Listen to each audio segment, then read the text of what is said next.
dictating the wrap-up on the Butcher Benton package. I'm Lieutenant Dick Chasen.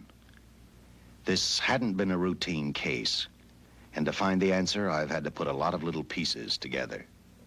It began on the day most cases can be called closed. It was the day before the butcher was to be executed. He was visited by his attorney, Paul Lowe, in the death house. It was at this first meeting the Butcher Benton case took its first switch. Well, that's it, Butcher. The evidence against you was so strong, the governor turned down your appeal. You're a rotten liar, Lowe. You started railroading me from the beginning of the trial. And now you're still trying to throw me curves. Look, I don't blame you for being edgy, but get this straight. I didn't double-cross you. I never worked harder for a client. You mean you never worked harder for a client to get him sentenced? You were a fool, Butcher. If you hadn't tried to double-cross Squeamy Ellis and Joe Marcelli, they wouldn't have turned state's evidence against you. But you had to get greedy. You wanted to keep the whole $600,000 for yourself.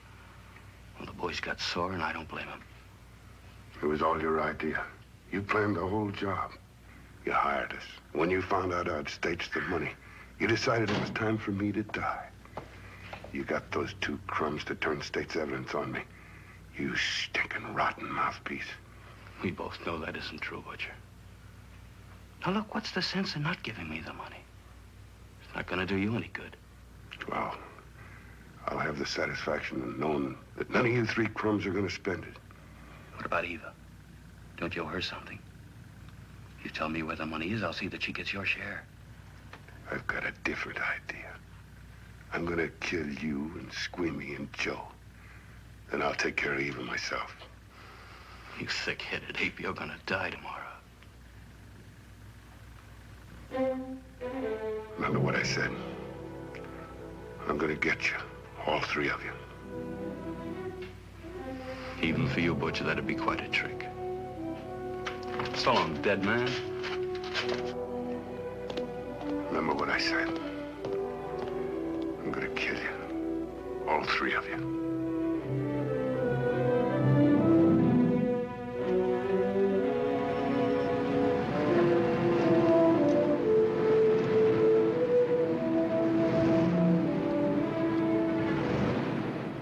Back in Los Angeles, two men sat in a bar room listening to a newscaster tell his headline story.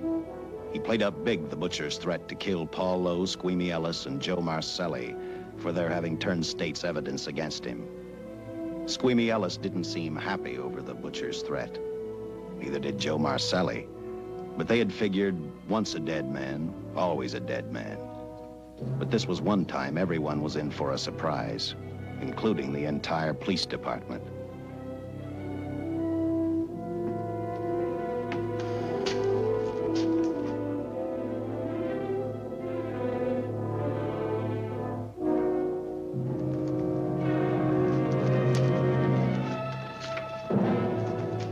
You seen the headlines, Captain? Teletype just came in from San Francisco. Butcher's execution is set for 5 o'clock this afternoon. And like the newspapers say, he still refuses to talk about that stolen money. Well, I still have hopes of coming up with something. That's what I dropped by for, Dick. With Butcher's execution, the department's marking it case closed. That means you'll be reassigned. I've spent a whole year trying to break this case. As far as I'm concerned, Butcher's death is just the beginning. Of course, I can't prove it, but I think that Paul Lowe was the top man. And even though I have to keep working on it while off duty, I'm going to get Lowe, Squeamy Ellis, and Joe Marcelli. Okay, Lieutenant. Officially, I've taken you off of the case. Unofficially, I wish you luck. Do me a favor. Keep me posted. Will do. Thanks, John. I headed for Eva Martin. She worked in a local burlesque house. I'm a cop, and my job is to ask questions and get answers. So I decided I might as well start again with her.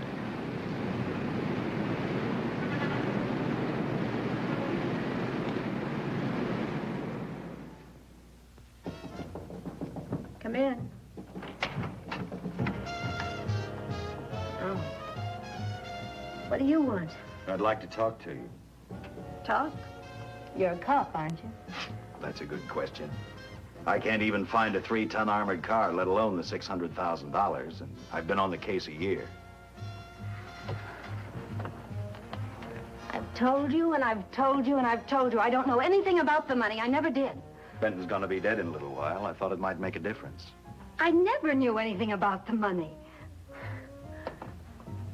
Call me dumb. I didn't even know Charles was in the rackets until the trial. Now, take it easy, kid. You're on, Eva.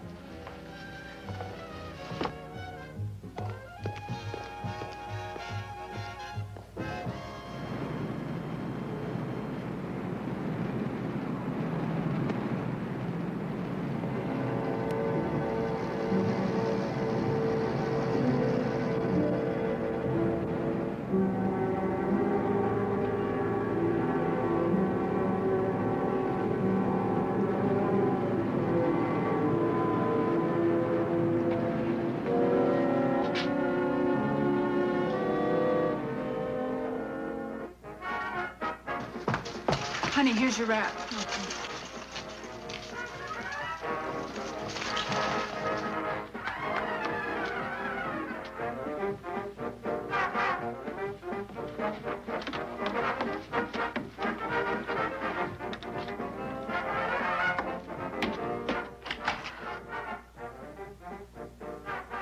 A few moments ago, Butcher Benton, without revealing the whereabouts of the $600,000 stolen in the armored car holdup, paid for his crimes against society in the gas chamber at San Quentin. Now for a look at the international scene. Today... Come on, baby. Don't waste tears on Benton. I feel so badly about Charles. If I'd known, maybe I could have done something. How about a drink? We could both use one. An artist can't drink while she's working, Paul. Boy, see.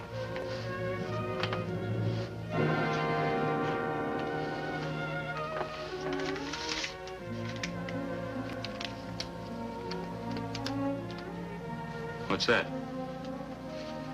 Well, now what's the matter? It's a message from Charles. He told me to open it if he died. Finale, Eva. All right. How about a steak after the show?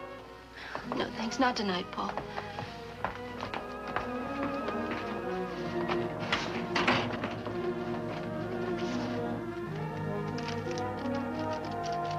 I didn't find out until much later, but Paul Lowe, in opening the letter the butcher had given Eva, found a map outlining a section of the city sewer system. And clearly identified was the spot where the butcher had hidden the stolen payroll. He replaced it with a $50 bill. I guess he figured $50 to gain $600,000 was not a bad day's work.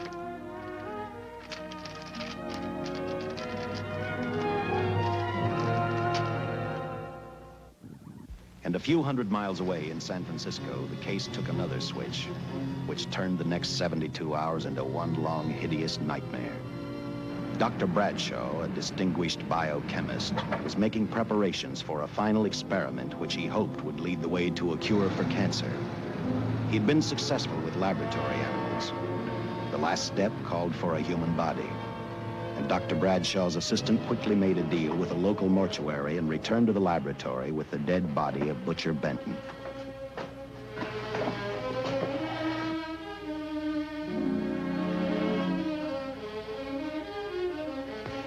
You made good time. Well, I didn't waste any. Any trouble? No, I just handed the money over and moved the body into your station wagon. That was that. Good. Get a syringe.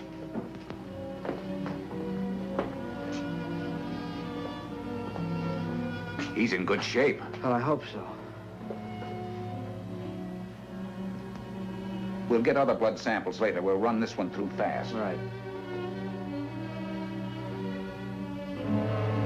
Now wheel him into the machine and then raise him. Right.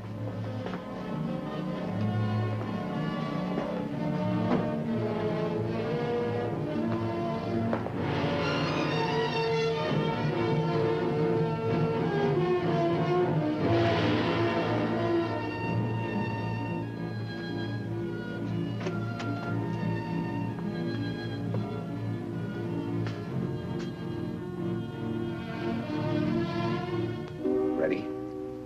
You You mean you're going to give him 287,000 volts? Yes, yes. I'll get the fluoroscope set. We'll check with that before we start dissecting. Turn off the lights.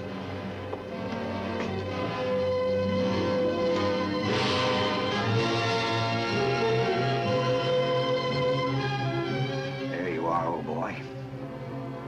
If you respond properly and my theory is sound, you'll be more famous dead than alive. Throw the switch.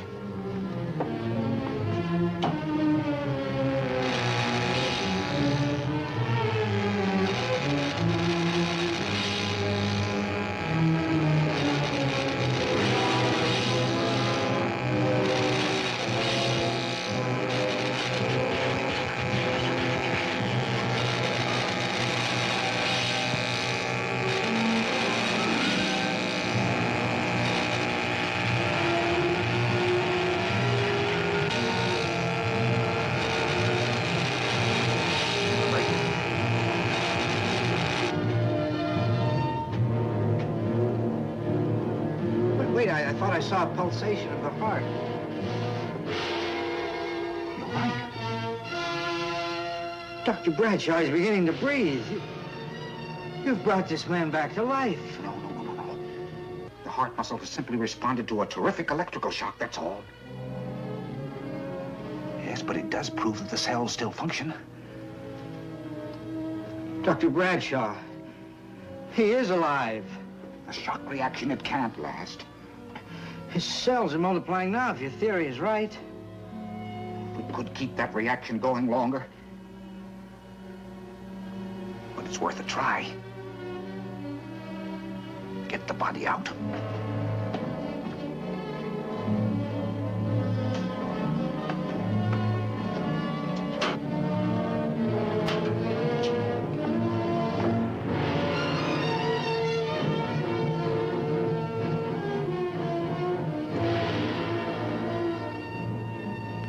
Get some adrenaline from the supply room. Some amyl nitrite, too. Hurry, hurry.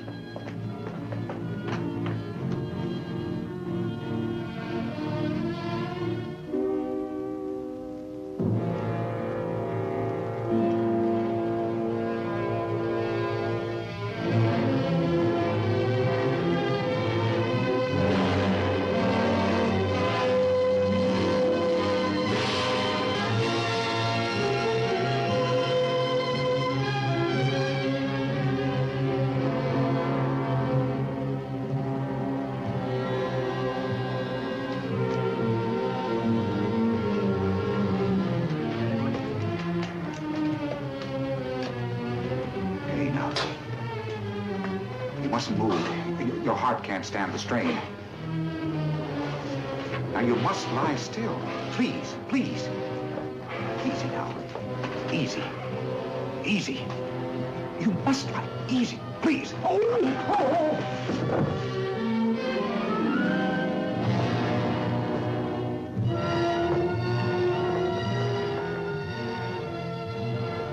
Dr. Bradshaw's experiment had given life back to the butcher.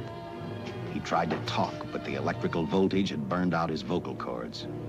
Yet it hadn't destroyed his brain. He knew who he was. He knew who he hated. As he stumbled about the room, I think he thought only about one. Kill Lowe, Squeamy, and Joe Marcelli. The tremendous electrical voltage that Dr. Bradshaw had given the butcher had increased his cellular structure to the point where he was no longer a man. Dr. Bradshaw's experiment had created a vicious, brutal animal with an almost inconceivable amount of strength. Dr. Bradshaw must have believed the butcher's regained life would last for only a few minutes. Therefore, instead of calling for help, the doctor decided to handle his creation alone. Now, easy, Benton. Just relax.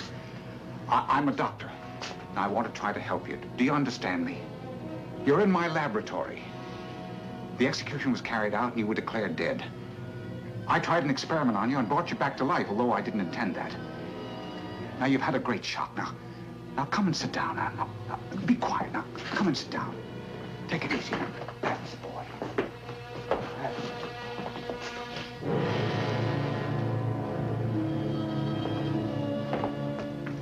Careful. His reactions are violent. How do you explain this? Each cell must have multiplied 100 times. perhaps thousands. His strength is unbelievable. No, it's too late for the amyl nitrite. I want to get some blood samples, make some tests on him, find out what's happened. Get me a syringe.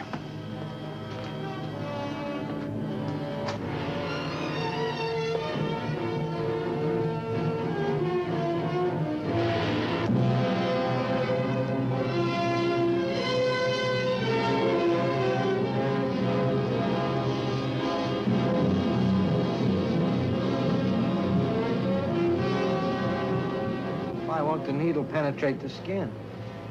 Tissue must be nearly a solid mass of cells. How are we going to get the blood sample? Surgically, perhaps.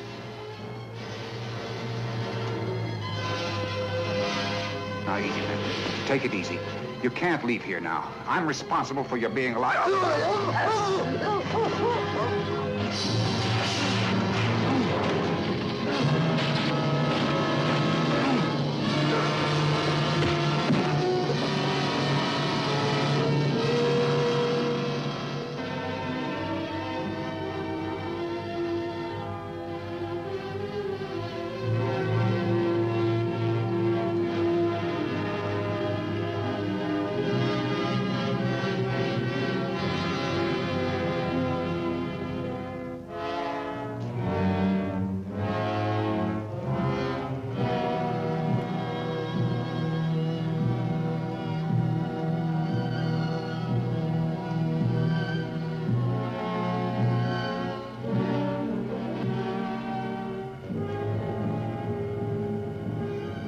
Towards the end of this case, Captain Lauder and I found out the doctor and his assistant had been murdered.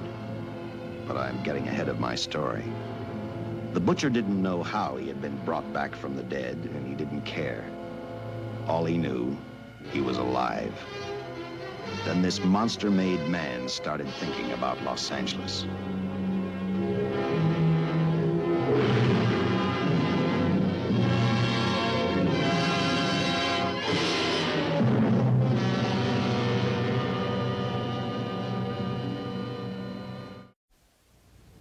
On that very night back in Los Angeles, I decided to stop playing detective for a little while. I went to the burlesque house to ask Eva to have dinner with me. After all, the butcher was dead, and if I got lucky, sooner or later, I figured Paul Lowe would lead me to the stolen payroll. In a way, that possibility made me even feel better. It's not fair to watch the show from backstage. Next time, I'll pay admission. I take it by that remark you like my routine. Yeah, you're pretty good. What I can't figure out, though, is why you stay in a place like this. It shouldn't be hard for someone like you to get a job in a class spot. If you weren't a detective, I'd be willing to bet with a line like that your next remark would be, how about dinner? Well, not exactly dinner, but a hamburger might be a good idea.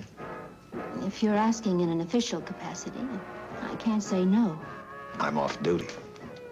For the past 6 months, all I've ever called you is Lieutenant Chasen. Do you have a first name? Dick. Give me 10 minutes for a quick change, because you just made yourself a date, Lieutenant. I mean, Dick.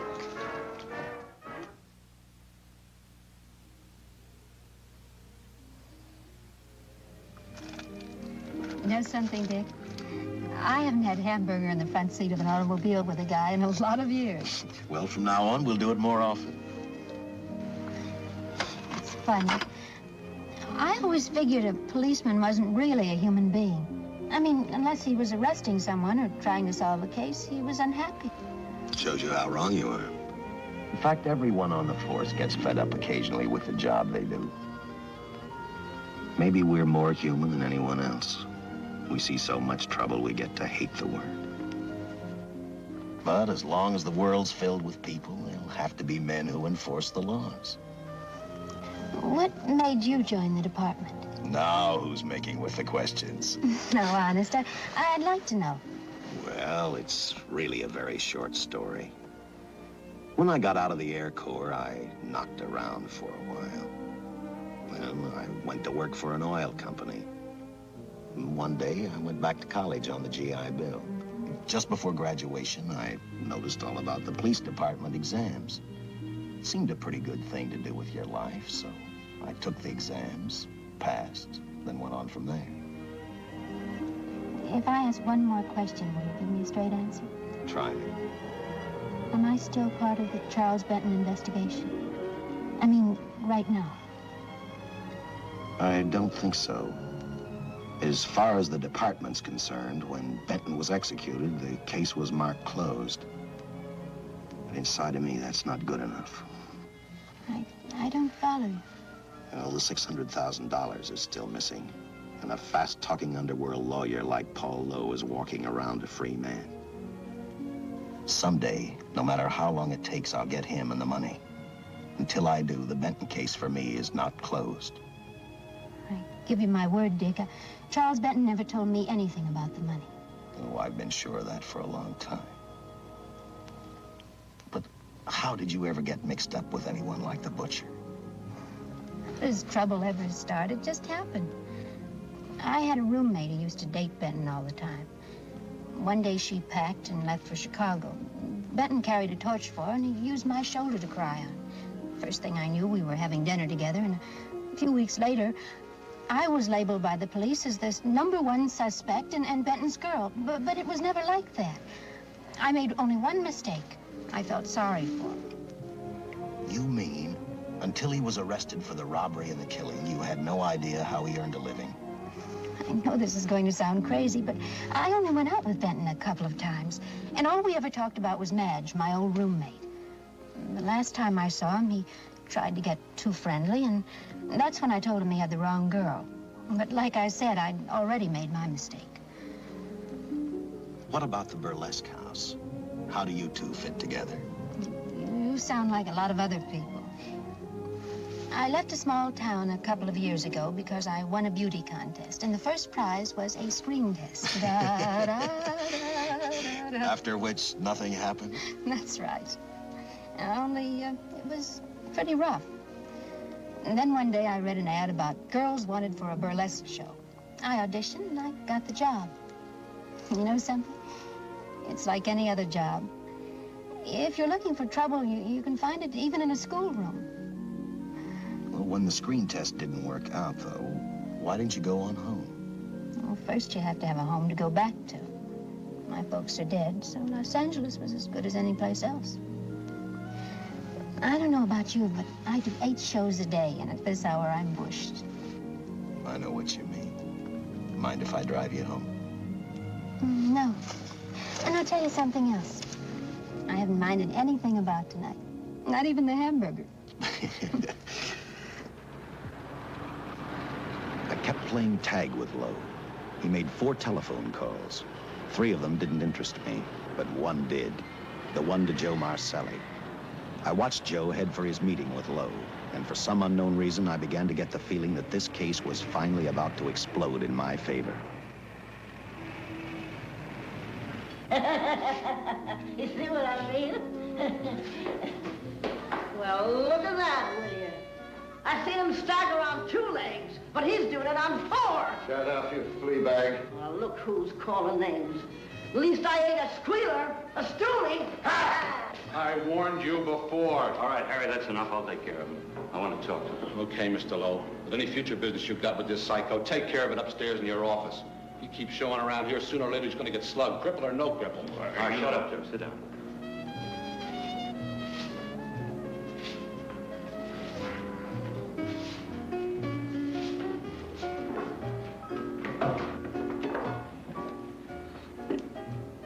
I need a shot, bad. You'll get one after I talk to you. You sober enough to understand? Yeah, I run out of dough. No wonder. Look at you. You used to be the best torch man in town. Now I don't think you could crack a safe if you knew the combination. No jobs. Nobody wants me since I turned stakes on Benton. That's your doing. You talked me into All right, it. quit crying. I got a job for you. If you can stay off that stuff long enough. You know I can if I've got a job. How much? What is it? There's $2,000 in it for you. Where? Right near where he pulled the job. Interested? $2,000 ain't much out of 600,000. There'll be other expenses. Besides, that money's plenty of. Now, you want it or do I get another boy? I'll do it. How soon do you want me to go to work? Set it up for tomorrow night. call me before noon, I'm going to the races. 1. And that's all, the job's over.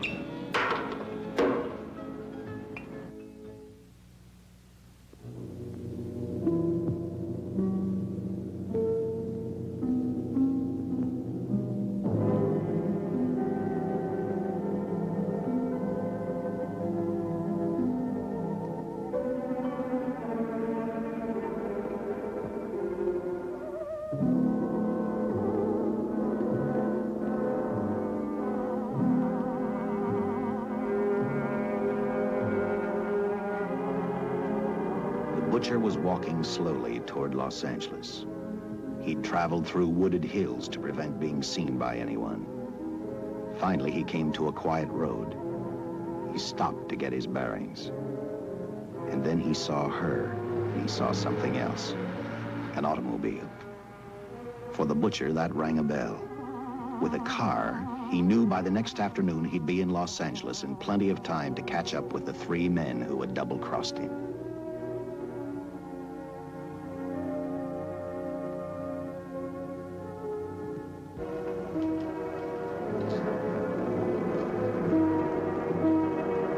Well, see, you're a real gentleman to be helping strangers in distress. I hope you don't mind me using the babe here as bait. Quite a dish, isn't she? But that's what she gets paid for. Bait, that is. Yes, sir. She's a real shaker artist of my outfit. Carnival man myself. Just call me Connie. Yeah. Well, friend, we're in a little bit of difficulty here. Got a flat tire, brand new car, no tools in the back. Why, some of these dealers make my carnival grifters look like babes in the woods.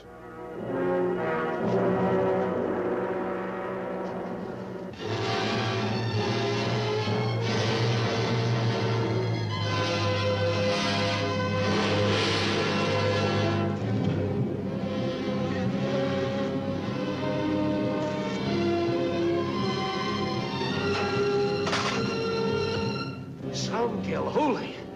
Say, who you with, friend? Let it down. Let it down. No matter who you with, friend, believe me, I can do better for both of us. I'll make a fortune for the both of us. Oh.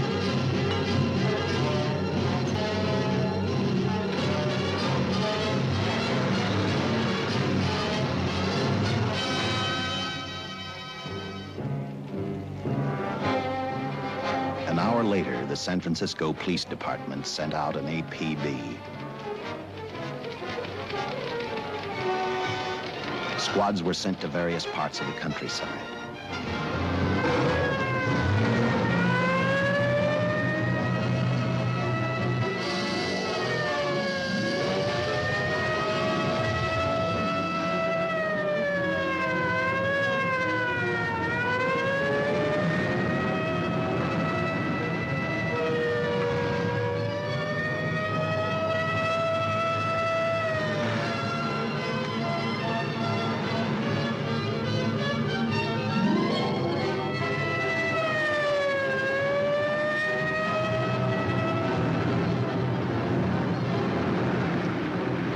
Roadblocks were thrown up to catch the cold-blooded killer the hysterical girl had described. Each squad kept reporting back to central headquarters, and each of their stories was the same. So far, none of them had spotted the car the killer was driving. Orders were given to shoot to kill, because from the girls' further accounts, they realized they were dealing with a maniac.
I trust that this information will answer all of your questions. If I can be of any further service, let me know. Sincerely, J.I. Louder, Captain Police, L.A. Here's another all points from CHP, Captain.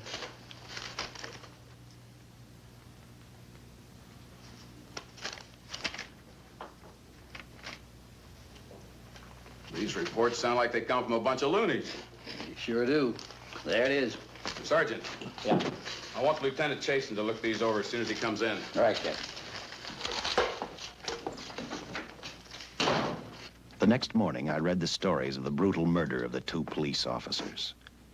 I also read the witness's statement about the bullets having no effect upon the killer. I felt sorry for the witness, and I thought about how easily a person's mind can become confused when suddenly they receive a brutal shock. I didn't believe a man existed who could not be stopped by a slug from a .45. Good morning, Captain. You and the rest of the force are going on 24-hour duty. Seen the headlines? You mean this guy that's running amok up north? Yeah, the latest report, he's killed 2 police officers. Made a getaway in a green coupe heading south. I've got a hunch this killer's gonna be our baby. He could be in town right now. Yeah. You better get started, Lieutenant. Okay. Any new leads on that holdup money? I think the girl can probably be counted out. If any of the others are wise, they're keeping mighty quiet. Well, let it ride for now. The whole force is gonna be on the spot until we catch this killer. Newspapers will have a field day.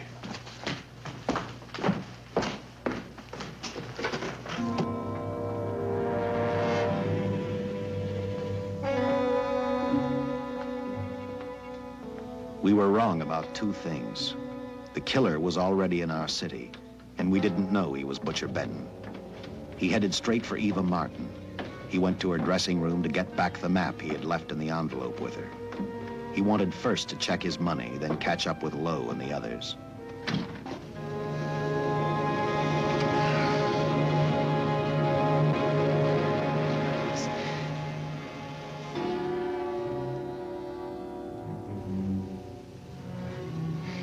Can't be.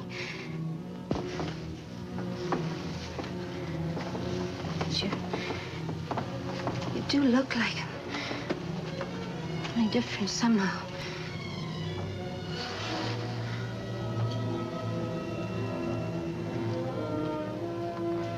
It is you. Why didn't somebody tell me? What's happened, Charles? These look like bullet holes. Are they?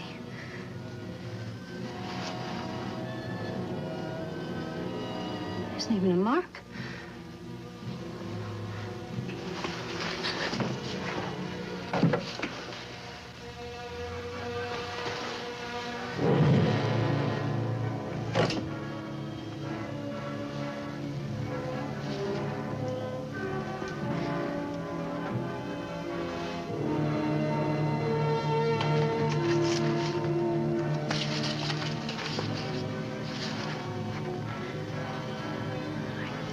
I opened it like you told me, and I found the $50.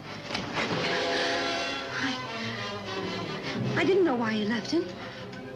Oh, Paul didn't know why he was here.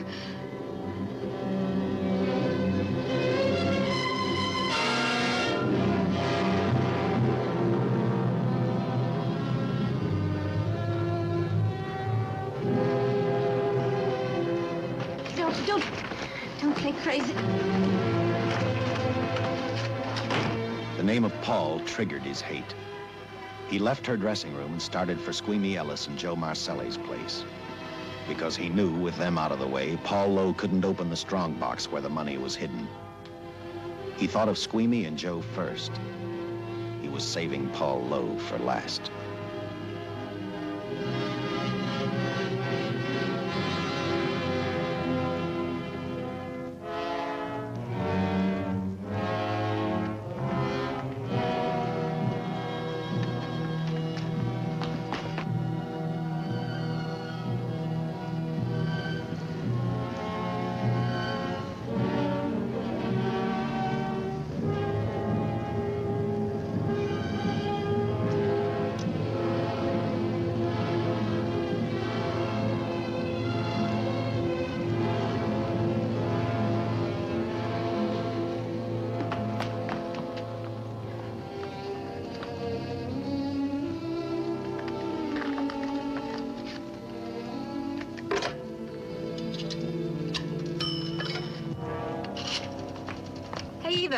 borrow your eyebrow pencil?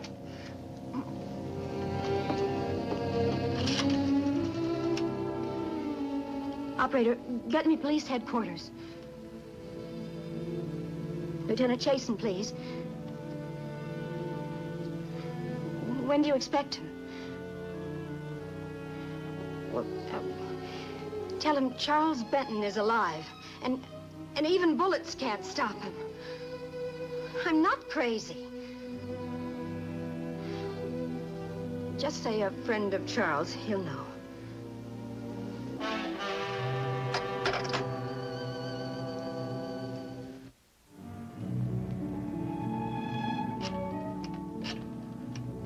After leaving a message for me, Eva telephoned Squeamy Ellis. She tried to tell him the butcher was alive and on his way over to kill him. Squeamy didn't believe her, and in a way you couldn't blame him. Who in their right mind would believe a man had returned from the dead? What Squeamy actually believed was that the butcher, before his execution, had hired a killer to carry out his threat.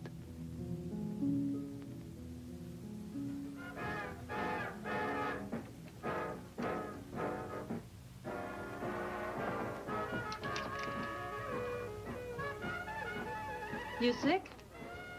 What? You don't look so good to me. 10 minutes, Eva. All right. Say, Eva, I could take over the matinee trick for you. What? It's easy. Look, Eva, I can do it. Scabba-doo-doo-doo. Oh, Francine, I just thought of something. Yeah? Eva agreed to let Francine do the show. She hoped she'd be able to interrupt the butcher before he arrived at Squeamy's hotel. Or, failing that, at least be able to warn him to stay out of sight. You wanted me, Captain? Yeah, I just had a rundown on those fingerprints of the stolen car up north. We got nothing on the driver who was killed or the woman with him. Take a good look at these. There's something funny about these. Yeah. And the boys in the lab can't figure it out either. Those are the killers. They were found on the steering wheel. Looked like they'd been stamped in with a steel die. They sure do. These are Butcher Benton's. What? Well, they look the same to me. How do the lab boys explain that? They don't. Their best guess is a twin brother. An identical twin could have the same pattern of whorls with only slight variations. Ever hear of the butcher having a twin brother? No. Even if he did, it wouldn't explain these freak prints. You didn't pick up your message, Lieutenant. Some wacky dame calls you. And she says Charles Benton is alive, and bullets won't stop him. If we buy the twin theory... Who was she? Where'd she see him? Well, she wouldn't leave her name. Sounded kind of hysterical to me. Said she was a friend of the butcher's. Eva Martin. Get over at the Follies and see what that girl knows. Yeah. Some guys have all the luck. I never drew an assignment to the Follies.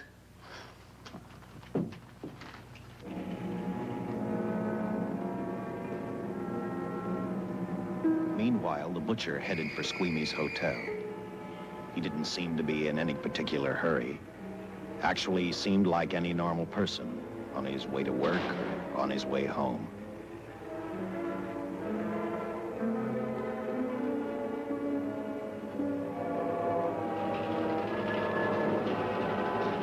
He rode up Angel's Flight, arrived at the top, scanned the hotel building, and then noticed the only exit from Squeamy's apartment, a fire escape.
Butcher was figuring his next step. And as he looked at the dead cop, he thought about Paul Lowe, the next man on his list. Seen Joe Marcelli? Not since last night when I told him I didn't want him around here no more. Give me a shot.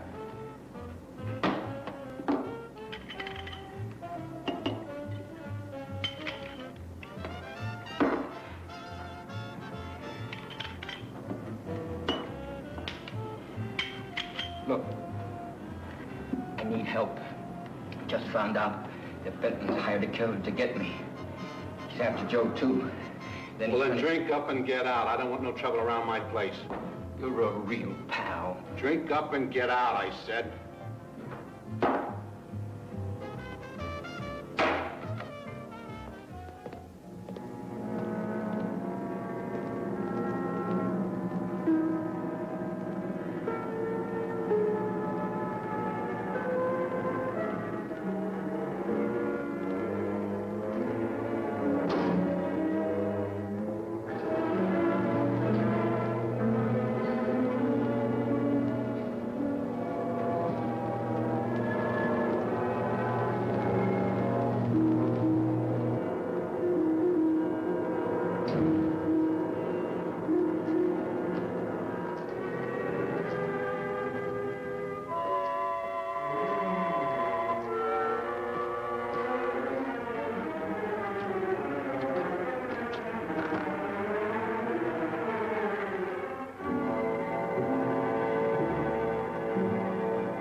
Operator, get me the police! Police! Yes!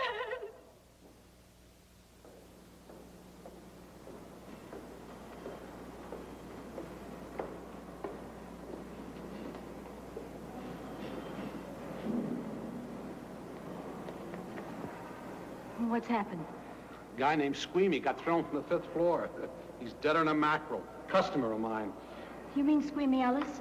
Yeah, that's it. Just Squeamy. No one else was killed. Ain't one enough?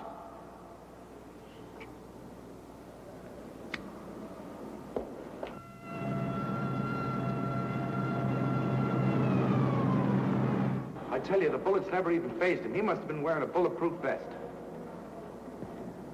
God help us when the papers get a hold of this. Keep an officer on duty here till you hear from me. We'll get a stakeout on Joe Marcelli. I'd like to talk to Joe.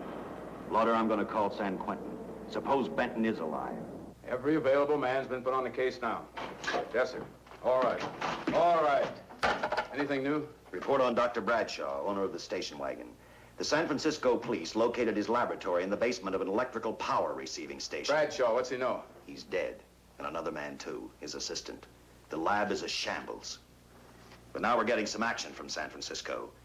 Benton's body never arrived at the mortuary where it was supposed to go. An attendant there finally broke down, admitted he picked up some quick cash by handing the body over to a man he was unable to identify.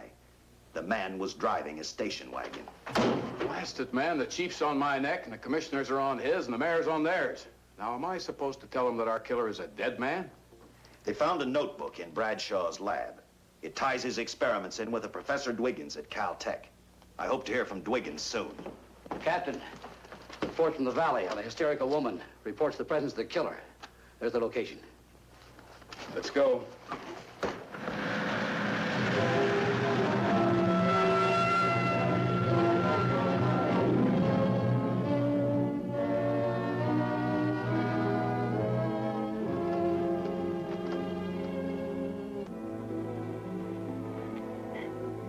You and your boyfriend had a little fight, and he got out of the car to take a walk. You noticed that he walked down toward the sump area in the direction where you'd seen those lights a short while before. What happened then, miss? Please try to tell us. Well, I just sat there a few minutes, I guess. I was pretty mad. Then there was a loud crash, like heavy metal, sort of, from down here. I got out of the car to get a better look. I heard Jimmy cry out something. I couldn't make out the words. Then down here, in a patch of light, was Jimmy. And coming toward him was this man. Big man. Lifted Jimmy up over his head like he didn't weigh a thing. Jimmy screamed. Just once, before he broke Jimmy's back. I heard it snap, that far away. Then I started running till I found this house. They let me use the phone. Thank you, mate. We'll see that you get home right now. O'Malley, see that the young lady gets home all right. Paul Lowe, while driving to his office, heard a radio commentator report the murder of Joe Marcelli. And what shocked him most was when the broadcast identified the killer as possibly being the butcher. Lowe headed straight for Eva Martin at the Burlesque Theater. Oh, you gave me a start, Mr. Lowe. What are you doing here? Where's Eva? Oh, I'm taking her place. I'm going to wear her costumes. What's it to you? I asked you, where's Eva? Hey, don't get physical. Well, watch your tone of voice, Buster. I told you. Little Eva isn't here. I could see that for myself. Where is she? She's at police headquarters. That's where she is. Yes, sir. No, sir. Captain Lauder's still with the mayor. The killer dropped out of sight. He was last seen in the Hollywood area. Yes, sir. We know he's dangerous. Every angle's being covered. Yes, sir. I'll tell him.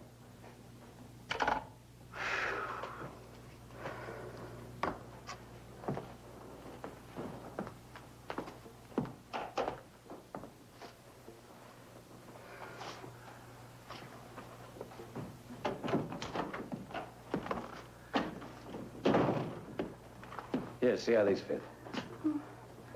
Low heels. I'm sorry. It's the best our wardrobe department can afford.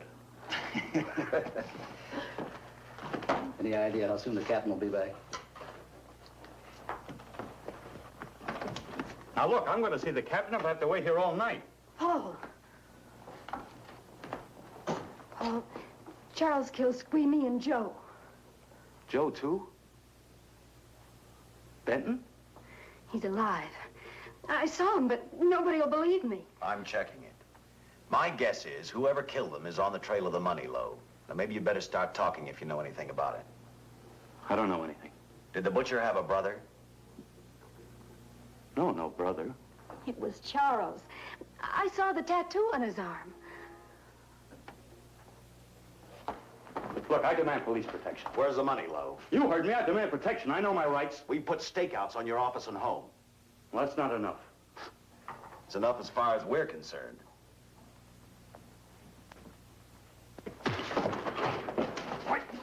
Now you gonna book me, Sergeant?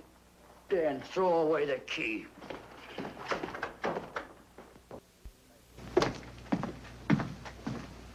Thank you.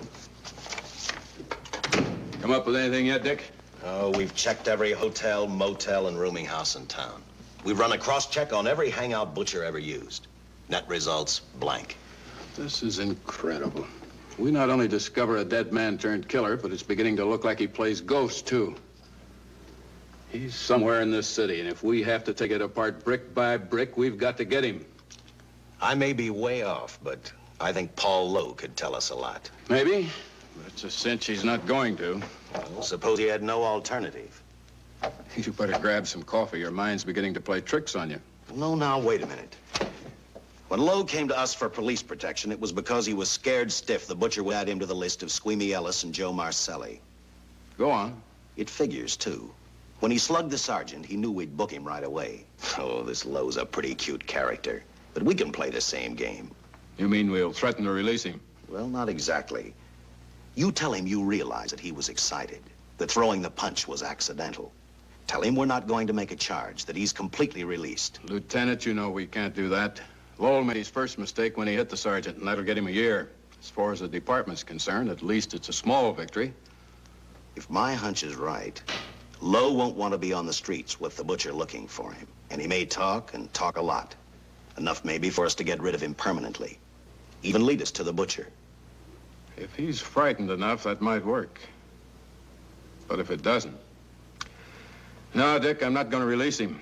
I want him out of my way so bad I can taste it, but not bad enough to be responsible for getting him killed. The good thing about that, Captain, is the fact we know it, but Lowe doesn't. Let's give it a try. All right, Lowe. Come on out. I think you'll find everything in there. You're free to go, Mr. Lowell. Wait a minute. Who do you think you're kidding? You arrested me for assaulting an officer. Court, I'll plead guilty. With luck, I might get off with 6 months. For a lawyer, you're forgetting a very important point. If no charge is made, there's no trial. It was a tough day for everyone. We figured your nerves were on edge, and when you threw the punch, you didn't know what you were doing. I've squared everything with the sergeant. It's all over, all forgotten. Yeah? Why'd you bring a stenographer? Simply because I wanted a record of our conversation at the time of your release. Okay, Lowell, let's go. Oh, wait a minute. Once out on those streets and I'm a dead man. You let me go, you'll be responsible for murder. Oh, come off it, Lowe. You're imagining things. You know the Butcher threatened to kill me. You set me free, he'll do it. Well, that's just a risk we'll have to take. But the way I look at it, Mr. Lowell, you'll be okay. Look, Captain, I'll make a deal with you. You keep me here and I'll tell you how to recover the money. Maybe even catch the Butcher. No deals, Lowell. You'd probably tell us anything just to stall for time. Come on, let's get out of here. Now, wait a minute. All right. I'll tell you the truth. Start taking this down. I, Paul Lowe, hired Butcher Benton, Squeamy Ellis, and Joe Marcelli to pull off the armored car holdup. And then Lowe continued with his confession. He told us about finding the map. He showed us the exact location of where the Butcher had hidden the stolen payroll. And he gave us a most important answer. The explanation as to how the Butcher was able to elude detection. His means of escape was the sewer system beneath our city.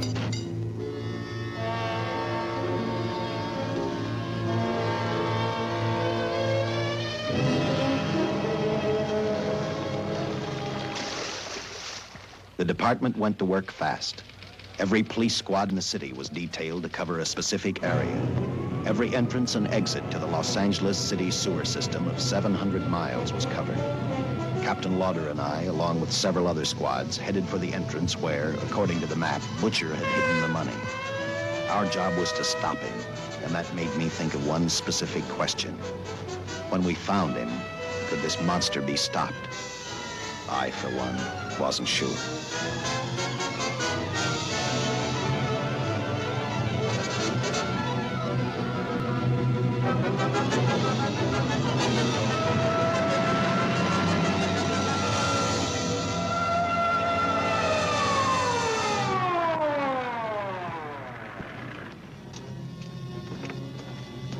Everything all set, Lieutenant? City engineers mapped out each possible exit. A squad of officers are spotted at every point. If the butcher can be caught, now's the time. Well, after I talked to Caltech, I called on the fire department for a little help. The professors thought a flamethrower might stop him. Flamethrower? I suppose their boys have had a chance to join our squads by now. See, we have one with us here. Have you thought about what'll happen if this doesn't work? No. I've been praying too hard that it will work.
This is where we split up.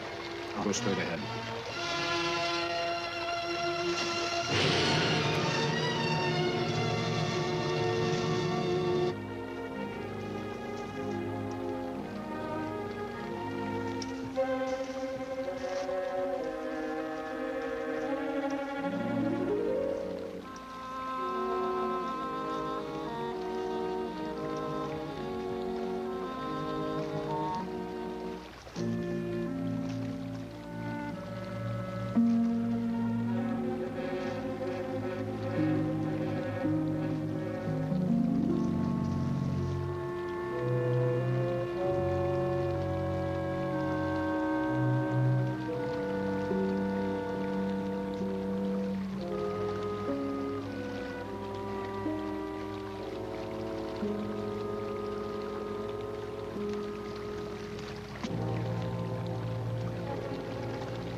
If this map's right, we're off our course.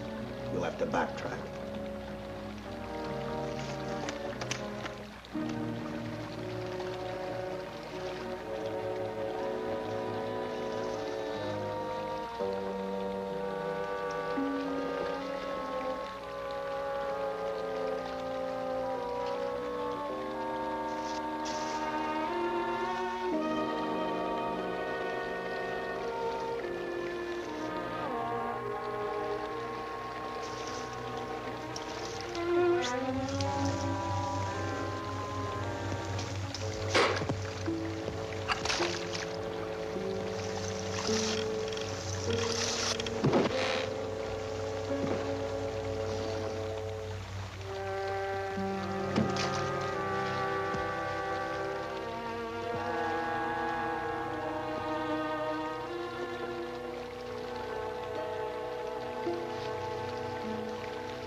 Let him have it.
And the tremendous shock of electricity that brought the butcher back to life destroyed him. The $600,000 stolen in the armored truck robbery has been recovered. Case closed. Well, here are the scientist's comments for your records. I had to fill in a few spots with my own guesses, but I guess that's about the size of it. Did you get any sleep? Oh, some. Not much. How's the girl today? Well, I called the hospital about an hour ago. She'd gone. Gone? Where? Well, she told them she was a working girl and that she'd been away from the job too long already. Quite a girl. Yeah. Say, how about that time off I've got coming? 48 hours, beginning right now. Get some rest, Dick.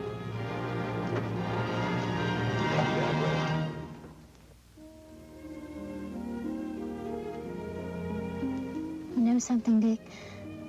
The past 72 hours seem like a bad dream.